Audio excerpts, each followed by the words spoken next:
to you is, what's up with the number, bro? Why you wearing number 50? I mean, it spoke to me, man. You know, I got the most 50s ever in the dunk contest. It's a good number for me, man. I feel like it's strong, it's powerful, and it just spoke to me, man. I'm rocking with it. It look good on you. I appreciate that, D-Wade.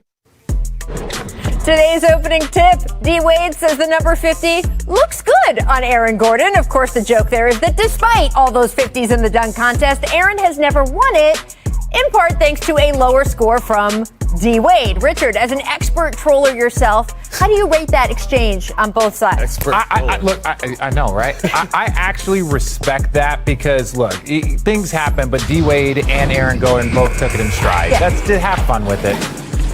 Didn't Aaron do a rap song about at one point? It was a real beef for a second. Right? Yeah, he was hot. I feel like Aaron Gordon's been robbed 2 times, yes, to be honest with so you. So does he. Yeah, There you go. It's nice to see them, as usual, 2 professionals. Welcome to The Jump. I'm Rachel Nichols, joined by another couple of professionals. They're NBA champs, Richard Jefferson and Matt Barnes. Nice to see you here, friends. Coming up, we're going to be talking with Kings guard De'Aaron Fox. He joins the show to discuss his recent hot stretch, the Kings fighting for a spot in the play-in tourney, and his on-court chemistry with rookie Tyrese Halliburton. So stick around for that.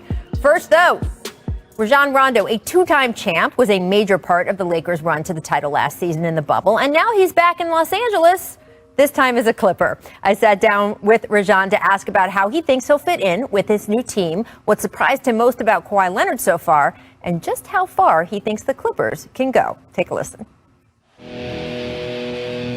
One of the best things that could have possibly happened for the Clippers just happened. They need vocal leadership on this team. That's what Rondo brings. Rondo is going to take control and bring them together. He's that glue that they need. Welcome back to Los Angeles. How do you see yourself fitting in on this Clippers team? I just want to come in and do what I do best and try to lead by example, do all the intangibles on the court, be the extension of T. Lue while I'm out there and help each player get better. There was such a fun moment the night that you were traded. One of the younger guys on the team, Terrence Mann, whips out your rookie card. Somebody gave it to me, and then I had made the A team for my travel team. And I was like, man, it got to be because of this card. So I kept the card in my wallet ever since. It's like good luck charm. The fact that there's a player in the league who's been carrying around your rookie card since middle school is inspiration. Are you old now? Is that what this means? You know what's crazy? My daughter sent me a TikTok of it, and I was like, what do you think? She was like, you're old. And I was like, yeah. It's about that time that I realized how old I am, and I'm one of the oldest in the game as of now. So. It's no secret they brought you in to help organize the offense, especially in clutch time, to work with Kawhi and Paul George. Why do you think you're going to be a good fit there? I've been doing it my whole life. I think what I pride myself on is making first ballot Hall of Famers' job a lot easier. You've been on all-star teams with Kawhi Leonard, but how is actually being on the same team different? Kawhi's, his passing ability is unreal. I didn't expect him to be such a great passer and a willing passer. And I said something to him yesterday, and he looked at me like, I got it all. And I was like, oh, okay, my fault. So, it was just funny, kind of understanding that, he is who he is, and seeing him up close in person, I appreciate his game even more. Ty Lue wasn't just an assistant coach during your 2008 championship run with the Celtics. He was the coach who specifically worked with you the most. In fact, then head coach Doc Rivers called him the Rondo Whisperer. What is the relationship between the two of you like? It's fun. I've never played for a coach where, I've actually played with them or, in a sense in the NBA games or even, been that close to assistant coach. So me and Lou go way back about 10 years ago. He actually let me stay in his house in Vegas. So since our relationship has always been tight. He's been a guy that's been always genuine, always been honest with me. Even if we're playing cards or gambling. I mean, it's just, this type of guy he is, a great person. We want what's best for Cuz, and what's best for him is the ability to choose where he goes next. You are really close with Boogie Cousins. You guys played together in Sacramento and New Orleans. What do you think of what he's got left after seeing him play in Houston?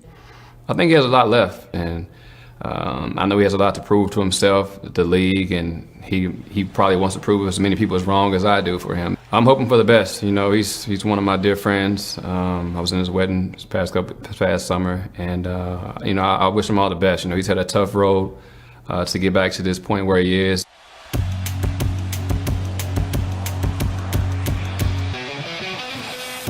So let's talk Lakers-Clippers. There's been an edginess between the two teams, certainly since Kawhi and Paul George came to town. You, of course, experienced that from the Lakers side last year. What is it like to flip to the Clippers side now? It's different. It is a rivalry here in Los Angeles, but for the most part, I've been getting a bunch of, just welcome backs. It's different coming back to LA being a champion, so it hasn't been as brutal as you would think as far as going back from LA to Clippers rivalry because, Laker fans are still on the high horse as far as, championship ring this past summer. So I'm just looking forward to the competition, getting to learn my teammates as much as possible and competing. It's funny, we have this Sunday game on ABC, Lakers-Clippers, and even without LeBron or Anthony Davis, you got a lot of spicy matchups there between former teammates on both sides. What do you think that game is going to be like? It'll be intense. You have competitive guys that were here last year, vice versa, and it'll be an interesting game. Two great coaches, two great minds going at each other, and two great teams. It's going to be a little fun for you because you know those guys so well? It'll be a lot of fun for me. Anytime I get to see my old teammates, old coaching staff, it's all love and fun and competition. What do you think is the ceiling for this Clippers group? Championship. That's it. You see that? It's pretty much, what I love is, having that pressure is just see the championship or bust. They've been to the playoffs, but this franchise hasn't won, and that is something I'm looking forward to doing. Proving a lot of doubters wrong and going against all odds.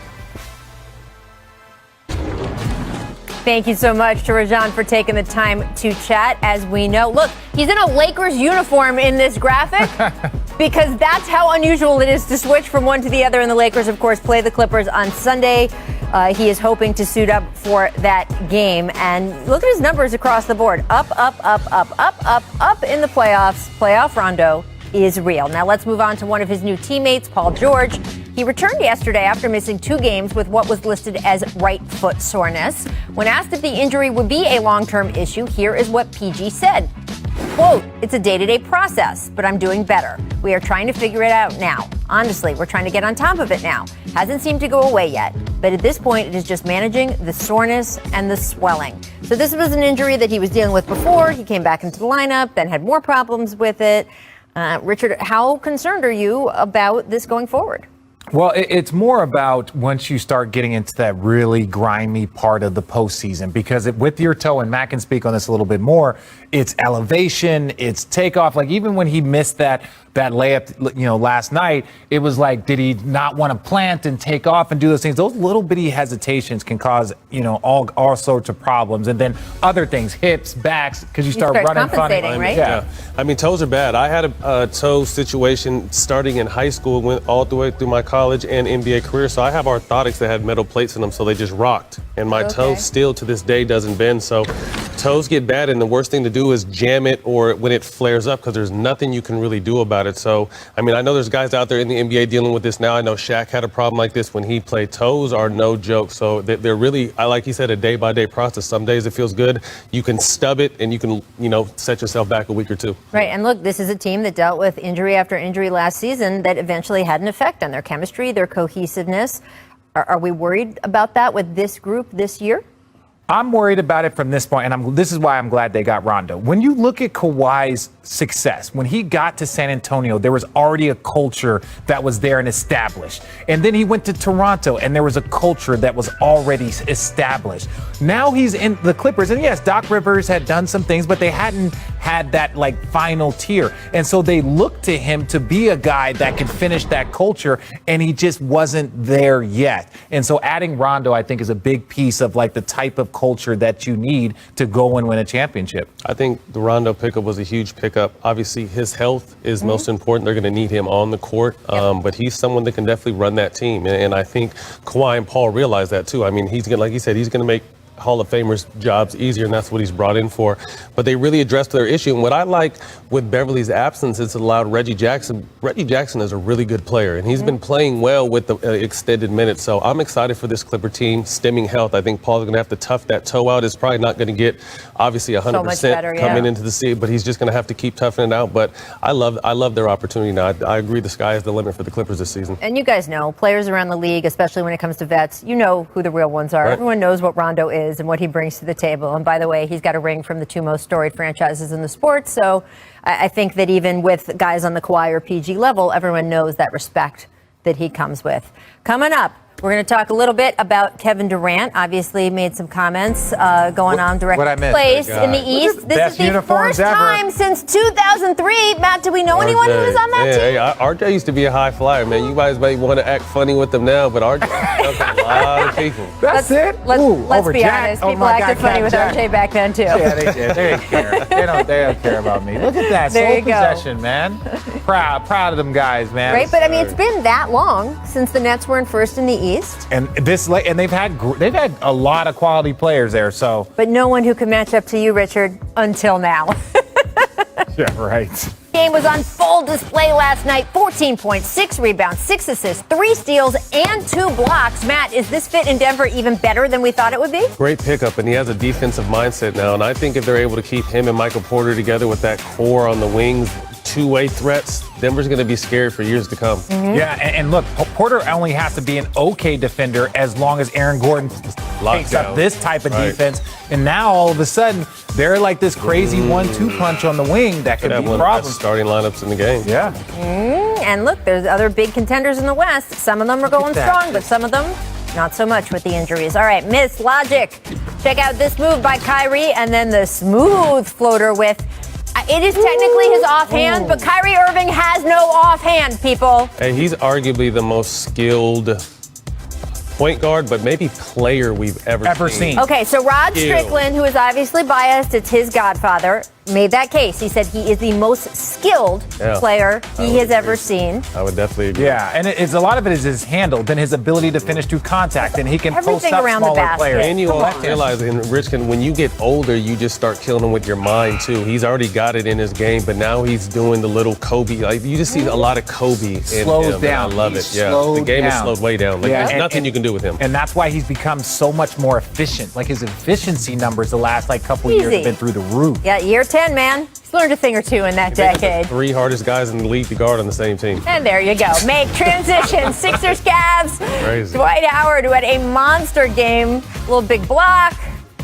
Then Matisse Thybulle finishes on the other end. Matt, Okay, Matisse. this has all been, this whole stretch has been without Joel Embiid. How do you feel about the Sixers? I don't want to say supporting cast with Ben Simmons still there, but this is very valuable, especially leading into the playoffs. Obviously, Embiid's health is the key to this team making a run. But when you get guys that aren't going to get as many minutes or as many quality touches and quality minutes heading into the playoff, it's only going to help this team. Exactly right. Yeah, and one of the things that they talked about Joel Embiid is just, look, when he comes back, they want him to stay back. Right. So when your team is playing this well, take your time. Yep. Get your rest. Same with, Kevin Durant, Anthony Davis. You've all those met guys. Joel before, Take though. your time. I know. Every day. When can I come back? When can I come he's back? fighting for an MVP, too. Miss breathing room. First half, Steph puts a flurry of moves on Bam Adebayo before hitting the 3.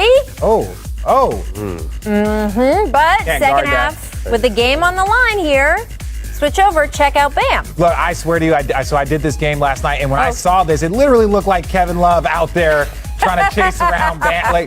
But this was so quick. But watch, it's almost the exact same shot that Steph ends up forcing. He gets rid of the ball and then gets it back. But it's the same type of shot. And that's what makes Bam so valuable. When the greatest shooter we've ever seen, if you're able to force him into that type of shot late game, that's why Bam is special. Bam is different. I mean, you expect Steph to make shots when you're able to stop him from doing that, and you're a big, very impressive. Yep. Now, I will say, even the way he took that shot off balance, off angle with Bam in his face, I was like, oh, that could easily go in. I'm still betting on Steph. Because it's Steph Curry, but obviously Bam made it too hard for him. There you go. All right, I want to move on to two-time Finals MVP Kevin Durant. Part of his first public comment since injuring his hamstring in February. He also addressed a feud with actor and comedian Michael Rappaport that was made public by Rappaport this week. Rappaport posted private messages he said Durant had sent him, including some language that was threatening, some slurs. Here's Durant yesterday. Take a listen.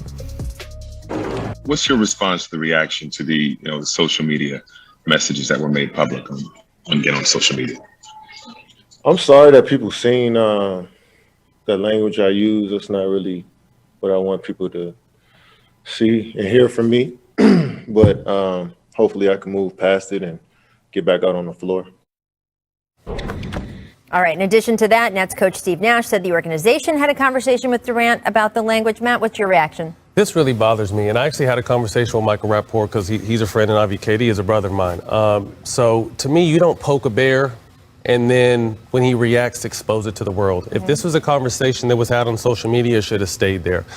Don't expose it. And by the way, in private on social media. Right, exactly. You know what I mean? So to me, you're exposing a conversation. Granted, things were said that probably shouldn't have been said, and I'm sure, Kevin, is sorry about that. But at the same time, people always want to talk about how sensitive KD is, but if no one understands but him how hard it is to have the world always coming at you. And I'm not mad that he fights back. You know what I mean? You can say what you want about him fighting back. I'm not mad. I fight back still, and I'm not even on his level. So when you try to poke a bear and get a response, for you to expose that to the world, I just didn't agree with that. And what I'm saying now, I told to Mike Rappaport as well. Like, to me, keep that private. If you want me to hook both of you guys up so you can get on a call and try to fix it, don't expose this to the world. Well, and look, Rappaport is one of those individuals that is known for poking bears. Right. Like, that's who he is. That's how he makes his living. That's right. part of, like, I'm not even mad at the hustle. You're not mad at the hustle. If that's what he has said things to me personally that I was like, okay, so these are one of the things that you would like to personally address. You would never say these things to my face. Right. But my point is that Rappaport, if you're going to be that type of individual and then someone confronts you privately, regardless of what they're saying, and his remarks were just, inappropriate. But, like, yes, you should not air that out to the public, because all of a sudden, all the trust that Rappaport is getting, like you said, you've worked with him. He's worked with the G League. Yeah. He's worked with a ton of people, and he has that respect. You start to lose that respect. Absolutely. Especially when you go at one of the stars and studs in our league, and that doesn't excuse Kevin Durant for his language, and I'm glad that he apologized and addressed it. I thought his comments were totally, I appreciated what he said, and I think we will all move on now from here. I want to move on to this. This is really huge. ESPN baseball reporter Jeff Passan tweeting, quote, "Huge news. Major League Baseball announces it will be moving the All-Star Game from Atlanta in response to the new voting laws passed by Georgia." Major League Baseball released this statement, quote, "Over the last week, we have engaged in thoughtful conversations with clubs, former and current players, the Players Association, the Players Alliance, among others, to listen to their views. I have decided the best way to demonstrate our values as a sport is by relocating this year's All-Star Game and the draft. Major League Baseball fundamentally supports voting rights for all Americans and opposes restrictions at the ballot box." Matt, you have been so heavily involved in the past year in the initiative to get people out to vote, and then fighting against people trying to take away American citizens' rights to participate in democracy, which, make no mistake, that is what has been going on here. Insane. But this is big to me from a standpoint of baseball is America's passport. You mean they're supposed to represent America, you know what I mean? So for them to step to the forefront and say, what you're doing is wrong, you're trying to take people's rights away, so we're going to take our business away because for some reason you're the only people that think this is okay. And granted, there's other states doing it, and hopefully everyone has to get this backlash. But it's crazy to me that we finally came together as just a unit, everyone, and came out and voted, that now they want to make it harder to vote. It just doesn't make sense to me. Yeah, and look, when you have to understand, and it's not even a Republican or a Democrat thing, it's like everyone. We're trying to make it easier for everyone to vote. And then there's a group of people that believe, well, these people shouldn't vote, or this needs to be. I understand. But once you start taking things away, and it's just like anything, okay, if that's what you want to do. And if you look at it, the Delta CEO criticized what was going on. And then all of a sudden the Georgia State Senate tried to pass and take away a tax break that Delta was going to get. So it's funny that, like, people that might complain about this, they looked at the Georgia State Senate was like, hey, doing the same thing. If you don't agree with us, we're taking something away. If you don't agree with us, we're going to take away this tax break. And then Major League Baseball steps up and is like, well, if you're going to take away something, we can play the takeaway game. And that's where it becomes petty. It becomes petty, and it becomes bad for everyone. The businesses in Georgia, all of the employees, all of the people, like an All-Star game or a Super Bowl or an NBA All-Star game, revenue. It generates billions of dollars for the economy. Revenue. This is not an Olympics where you have to build a ton of stuff. They use the facilities there, and it just generates money for the income. So all of the people in Georgia, notice what's going on. Like, a lot of money and opportunity was lost for your state because of this situation. Salute to the MLB. Absolutely. I have a lot of respect for Major League Baseball here. And you just have to look at the photo. This photo to me just kind of says, there you go. Photo's worth 1,000 words, right? This is the group of people, older white men, who took away some of the access to voting for people who do not look like them, largely, just statistically by the numbers. And I understand the law itself doesn't have racial or financial discrimination written into it, but the way that the law is written targets certain communities, and it's very clear by who is signing that which communities are benefiting and which might not be. And we talk so much about inclusion and diversity, and I understand that those guys are elected officials, so like you can't criticize people that have elected them.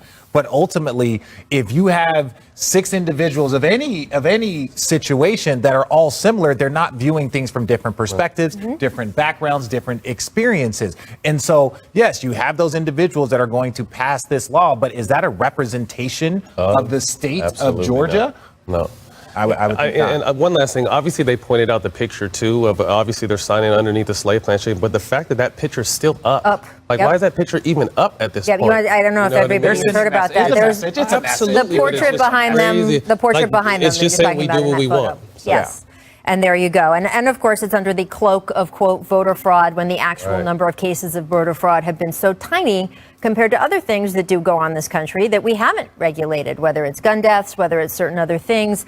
It's just very clear what is happening. And it's clear to the fact that Major League Baseball has pulled its All-Star game. We will have to see what happens, because it's not just the state of Georgia. There are more than 40 states that have legislation trying to make its way through these state legislatures to limit American citizens' access to the ballot box. And it is really impressive that an organization like Major League Baseball stood up and said, sorry, we're not on board. All right, guys, coming up, we're going to talk to De'Aaron Fox. He's joining the show to talk about his red hot month of March, possibly making the play-in tournament, plus how competitive he and his wife are. Hint, he is the one who once ended up with a black eye from a game of pickup they played together. You're going to want to hear this. He's really fun. Loving basketball. Yeah. First, though, today is Autism Acceptance Day as part of the NBA family's effort to advance the conversation around acceptance and inclusion for families living with sensory needs. Dr. Michelle Kong, co-founder of Culture City, sat down with Basketball Hall of Famer Dominique Wilkins.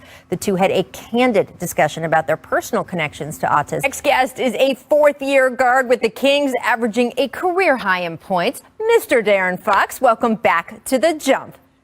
I appreciate it. Thank you for having me. We love you. You're here when you were a rookie, and now the progress you have made, it's been going up every year, but boy, the month of March just has been great for you. You've been averaging more than 29 points per game. You are in the top 5 in the entire league for the month, marking your highest scoring month of your career. What has clicked for you? How is this working? It was one thing, definitely free throws, making my free throws, knowing the rate that I get to the line at, just knowing if I shot free throws at a higher rate, then obviously my scoring will go up and I can put my team in better positions to win. And I think that's what I've been doing, honestly. So what did you do to improve your 3-pro percentage? Did one of the assistant coach like bonk you in the head with the broom every time you missed it, or what's going on here? Nah, I just started making them in the game. That's it? People Is that sit there easy?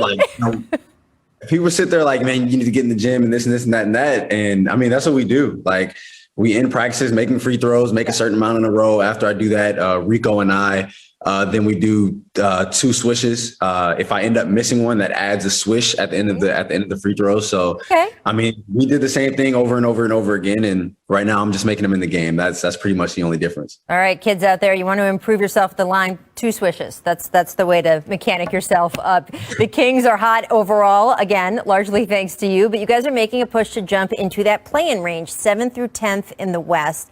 I assume if you guys made it, it would feel exciting. How does it change the way you manage this season to have that play-in option? I mean, it's definitely different. Usually you're fighting for that top 8. Obviously, we still want to get there, because if you can get to, if you can be in that top 8, then it gives you a better chance of making the playoffs anyways, by only having to win 1 game rather than having to win 2. So that for sure. And for us, we're just continuing to play and do what we do. Now that we're getting better defensively as a team, that's one of the reasons that we're starting to win games. I mean, we've had a top 10 offense in the league since the beginning of this year. So we know that, that side of the ball, it definitely isn't the problem. Yeah, and look, there's scoring, but then there's also scoring in the clutch, right? And you in particular, your 4th quarter scoring has really really shot up. How have you been able to elevate your games in those do or die moments? I'm a night owl, honestly. So guys tell me it looks like I don't wake up until the second half begins. And I can't say that's what it is, but I don't know. When the fourth quarter starts, it's like, I don't know, man. Basketball I don't have the answers for it, to be honest. When the fourth quarter starts, something just clicks for me. And me attacking and getting to the line and making shots just elevates for some odd reason. I don't know what it is, but I don't know. It's something about the fourth quarter. Well, look, I'm a fellow night owl. I can appreciate that. Absolutely. And, I mentioned at the top that you came on the show when you were a rookie. You've got a rook this year. You're the old guy now. Tyrese Halliburton, though, he's been playing well, and you guys have taken off as a pair, really, since he was started into the starting lineup. How have you been able to develop that chemistry so quickly? Why is it working with you guys? It's crazy with you saying the old guy thing. So I'm 23. I'm in my fourth year, and I feel so old. Like Tyrese was born in 2000 or 2001, one of the years, and he said something about Lou Will. This is just because we were talking about Malik. We were talking about Malik, and he was talking about Lou Will, and I kind of looked at him. Me and Harry. It was Harrison, Rico, and Tyrese. And I were shooting free throws, and he said something about Lou Will. And like, bro, Lou Will just averaged 20 last year. Like, right. Like when Lou Will had 40, it was just like, oh, that's Lou Will being Lou Will. And it's like, I was like, wow, this dude was really born in 2000. Like, it's crazy. But I mean, he has such a great feel for the game that it's kind of, he makes it easy. He makes it easy for everybody. And since he's been in the starting lineup, the scoring for myself has risen a lot because he's such a good playmaker. I can play make, but he takes that load off of me.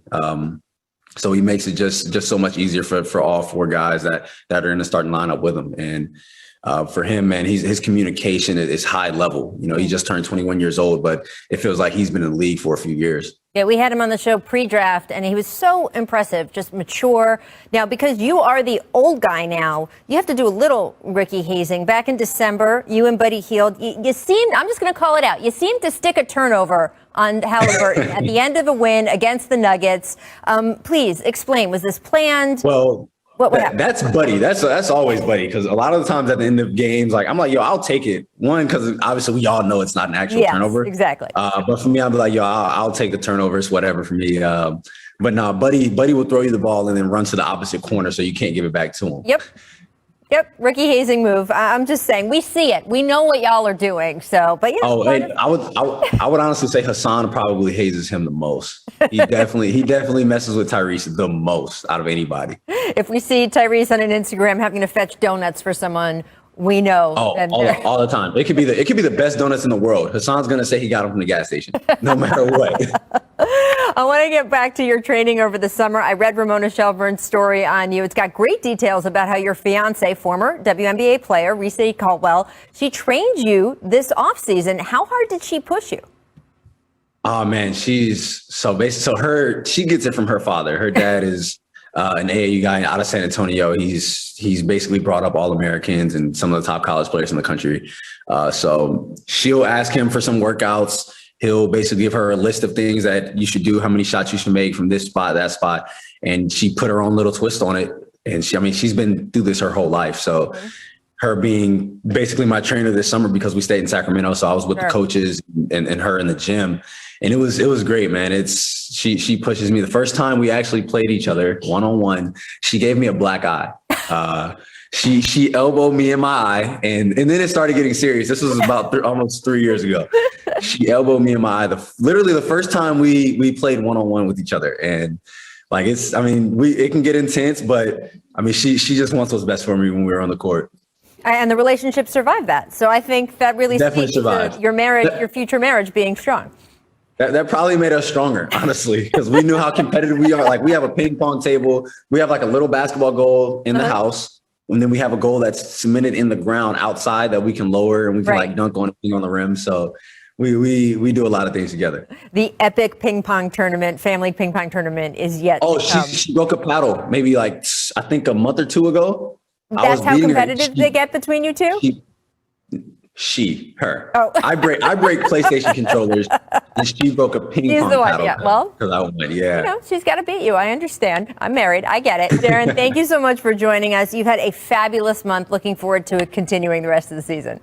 Thank you, Rachel. I appreciate it. So fun. Coming up, Draymond Green says he's not motivated by making the play-in tournament. How should his teammates feel about that? We will discuss. First, though, here's what The Jump recommends for today. It's Friday, so that means we're recommending Zach Lowe's 10 things I like and don't like. Zach.